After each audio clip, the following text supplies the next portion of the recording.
Alright, magandang araw po sa inyo, mga boss, mga ma'am, mga sir.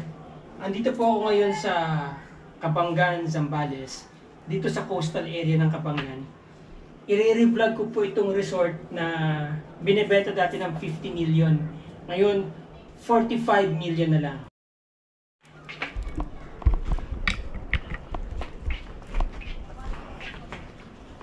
So ito po yung daan, access road going to Iba na yan, tapos going to Manila. Marami po siyang access palabas ng National Highway. Nandiyan ang National Highway. And then makikita nyo rito, yan, very generous yung space nila kapag kailangan i-utilize tong area na to for parking ng bus or ng mga coasters, or kapag kinulang po itong parking space dito sa loob. Yan. So I think kasya yata dito mga more or less siguro mga 20 na sasakyan. Okay, ano bang meron dito sa resort na to? First, meron po silang building dito.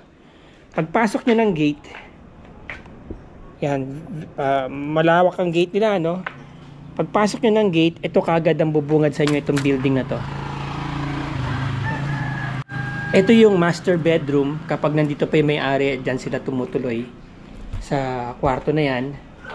And then ito yung pinaka balcony nila. Yun. Alright. Tapos merong covered carport doon. And then nandun na swimming pool. Meron silang mga standard rooms. Meron silang 1, 2, 3, 4 na standard rooms, no? Silipin po natin yung room. You know what? Sabi ko nga before, no, well maintained po itong property. Okay, so ito yung kwarto.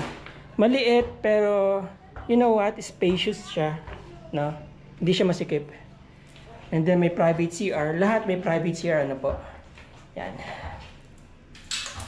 There you go. Okay. Ito ang room.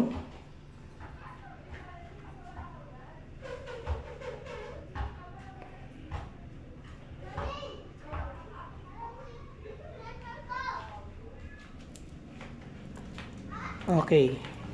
So nandito yun sa second floor, ano po. Baba tayo. Alam nyo mga boss, ma'am, mga sir, ito pong resort na to has been in operation for almost more than a decade now. Marami na tong parokyano. And now dito, supposed to be this is a receiving office nila, no? Pero may mga nilagay na silang mga, siyempre kung ano-ano dyan. Pwede nyo naman gawin itong pinaka-receiving office niyo one day, or souvenir shop. Katabi po yan ng gate. Yan, no? Okay, tapos tignan nyo yung mga nyog nila, namumunga na. Alright, and then that's the stairs going up. Ito ay, ano sana to parang water refilling station nila. Pwedeng ito, no? Itong kabila. Ang water, ito tindahan. Okay, so ito pwede nyo pong gawing tindahan eventually. Yan. Naka wood parquet ang pinaka flooring nya, maluwag, no? Tapos ito pinaka storeroom. Right, so may gas sila ngayon. And then as you see, wide po ang parking space. Yan. Right? Okay. Ito yung pinaka-kitchen.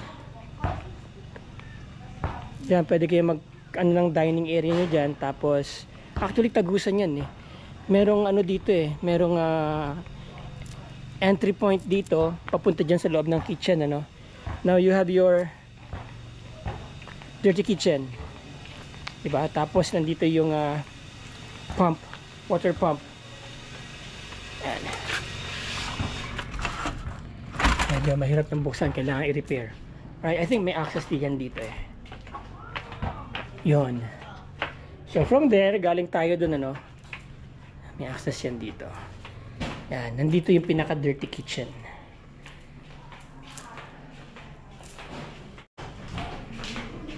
And then meron po yung access din papunta sa labas sa Parang dinonate yata nila tong road right of way. Ewan ko, I'm not sure ha. Pero yan, may road right of way po dyan.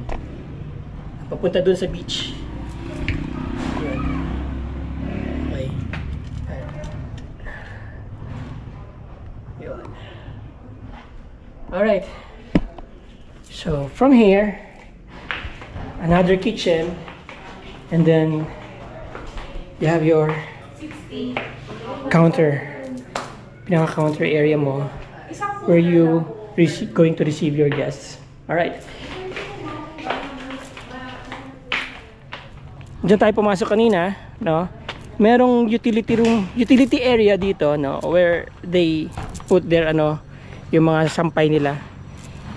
But you can utilize that space for whatever purposes that will suit you. Okay. Now they have like another rooms dito, what they call cabana. Ito po yung mga malapit sa swimming pool.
So meron silang dalawang swimming pool, no?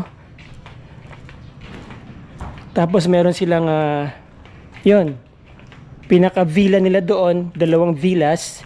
Tapos may isa pang room doon.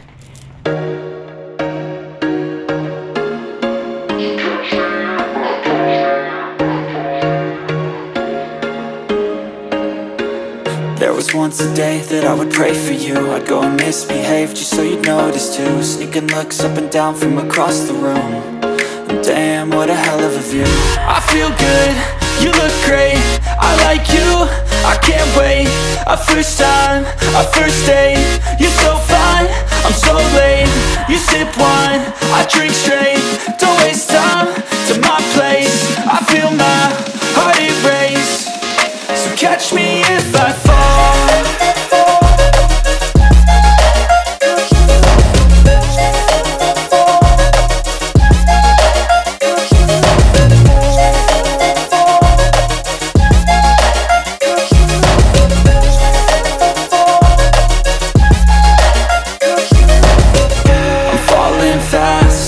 Praying that this night's gonna last.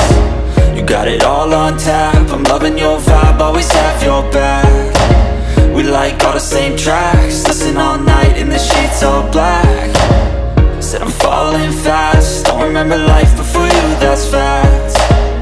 I feel good, you look great, I like you, I can't wait. A first time, a first date. You're so fine, I'm so late.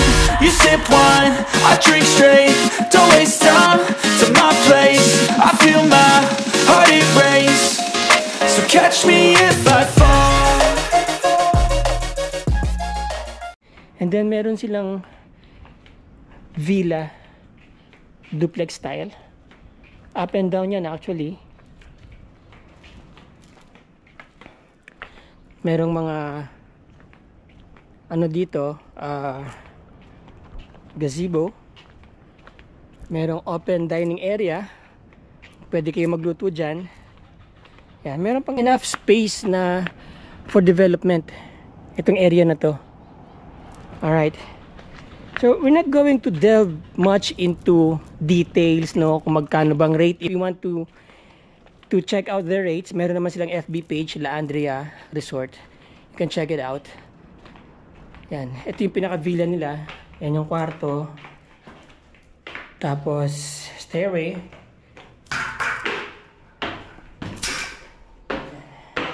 Kahoy yung kanilang hagdanan. Okay. May CR dito. Tapos ito. May isang maliit na kama, may double deck beds, alright. And then merong maliit na balcony na meron kayong view ng swimming pool. Ayan.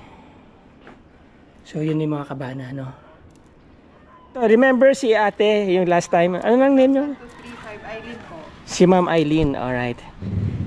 Nabanggit mo sa akin kanina, ang isa sa mga potential income nitong place na to, pwede siyang umabot ng 180 to 200 per day, ano? Sa isang araw. Okay, so ayun.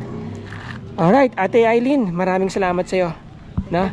Sana mabenta na natin tong place na to. Oh, pero tanong lang kita, no? Sa atin dalawa lang to. Bakit binebenta na ng mga may-ari? Eh, gusto na po nilang makasama yung kanilang mga anak at apo. Kasi madalas po sila nag-i-stay dito. Oo. So, gusto nilang enjoy yung mga senior na sila, sir at ma'am, no? So, ayun, yung mga chismoso dyan, ha? Yan ang reason for selling. Okay? Kasi marami nagtatanong, eh. Ano pong reason for selling? Hindi naman bibili. Hindi naman bibilihin, ano? Okay. So, yan. Sorry, joke time lang po yan. Alright, so, yun. Ang property po ay nasa 1,911 square meters. As you see, no? Meron silang villas, meron silang mga cabanas, meron silang ito, structured dito, standard rooms, ano po. At meron pa silang mga pwedeng mag-day tour dito, may swimming pool, you know. You can use your imagination on how you are going to make this place very, very profitable. Alright, well, again, hindi po ito binebenta dahil, hindi kumikita. Binebenta to for the reason na yung mga may-ari kasi gusto na magpahinga, gusto na nilang makasama yung mga apo nila. Alright, so ang potential income ng resort na to ay 180 to 200,000 per day. Potential income po yun, on the good days kapag peak season. Alright, so let's assume about 60, 80%, or 50% occupancy during the lean times. So pwede na, di ba? Kumbaga, yung pera na babalik sa inyo, sa investment nyo dito sa place na to, hindi po kayo malulugi. Besides, naka-invest ang pera ninyo, secured by title, 1,911 square meters, title ng property na to, yes, clean title po. At you will assume this place, stock and barrel operation. Alright, so sa mga interesado po dyan, sa property na to, yan po ang aking contact details, Viber, WhatsApp, Globe, yan ang aking email. Nasa baba sa description ng aking Facebook link. PM nyo ako, tawagan nyo ako. Kung hindi ko po kayo masagot, within 24 hours, I'll call you back. But please leave a message stating your concern. Okay, maraming salamat po mga boss, mga ma'am, mga sir. Till the next video. Ciao. Catch me if I fall.